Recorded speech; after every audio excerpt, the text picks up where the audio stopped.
Let's face it, ladies and gentlemen, the more successful a person is, the more likely they are to attract jealousy, especially from the people they work with. Now, on that note, I would really like to say there are a lot of people in the roster who simply can't smell what The Rock is cooking. Dwayne "The Rock" Johnson is the highest paid actor in Hollywood as of 2016, putting him on a pay scale far above any of his former co-workers in WWE. Now that's definitely a jealousy magnet.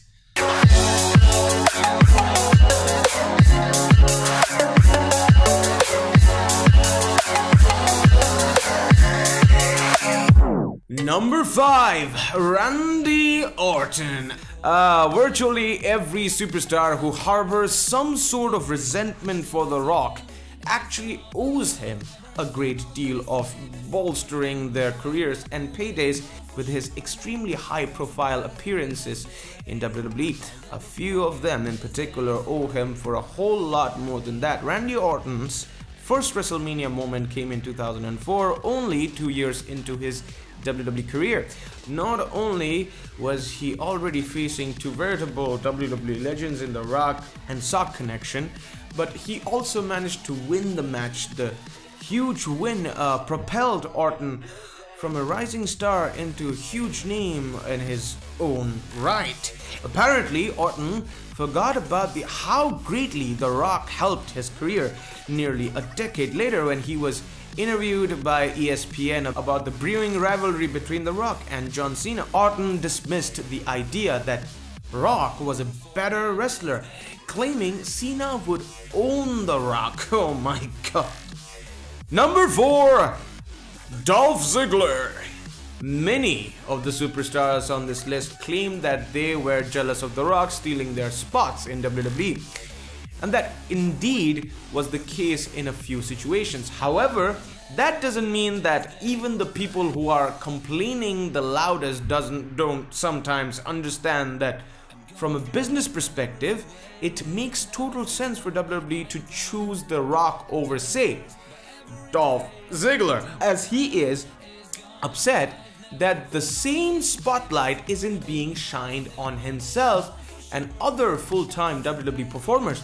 On the subject of The Rock always being the focus of WWE shows, Ziggler was quoted as saying, "I'm angrier than you can ever imagine because I want to be in that spot. I want a full-time guy to be there every single night doing what we do best, giving back to our fans."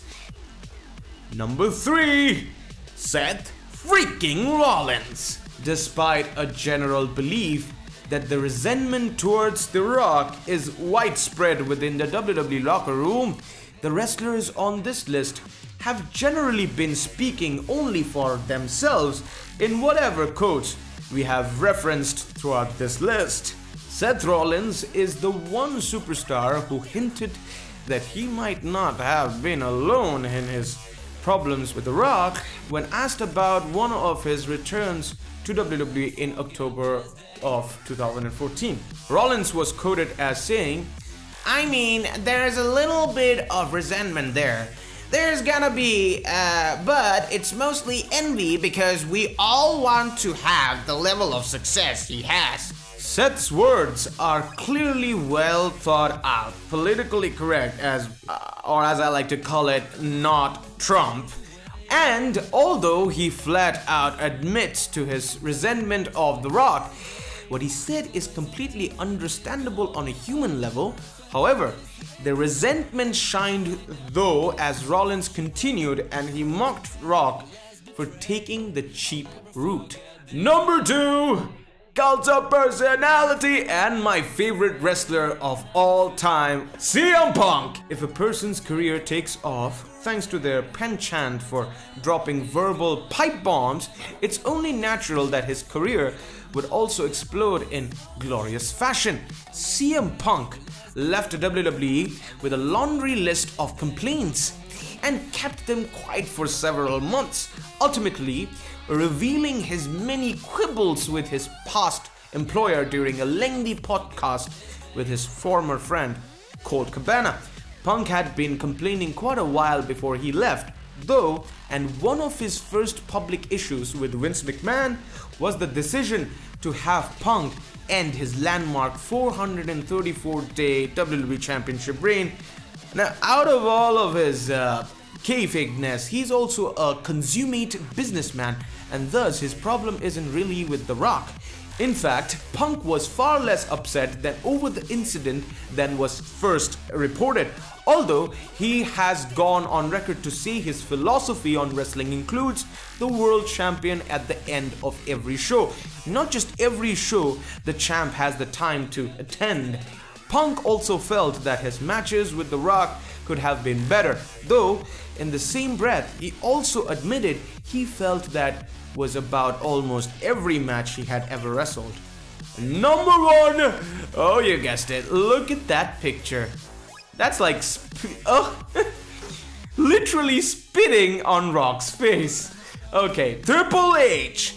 It is often the case that the people that become most jealous and resentful over the success of others are those that feel that they have somehow been overlooked or jilted, as you can see in our list, right? While it is true Triple H and The Rock actually started their tenures in WWE a few months apart, most of the wrestling world was in agreement that they became superstars on the same night when they wrestled an incredible ladder match against one another at SummerSlam 1998. Triple H and The Rock rode the success of their ladder match all the way to the top of WWE, yet both of them took wildly different career paths along the way. The one constant in their careers seemed to be that The Rock was always more successful than Triple H, despite Triple H doing everything in his power to make himself look funnier, stronger, or more dominant in the ring. Fans will remember that Triple H once even considered an acting career, lobbying desperately to be cast as Thor, only to give up all film's aspirations after his bus driver movie was a total bomb. And that's a kind of an issue that needs to be put a thought on, right? Well, on that note, ladies and gentlemen, I know this video was not that funny. Simply because I'm really tired nowadays. I don't know what the hell is going on with me. I don't like this thing that you do not click the like button, subscribe button, and the share button. So please do that. Please do that. Please subscribe, share, like, and comment. It's not that hard to do, is it? Love you!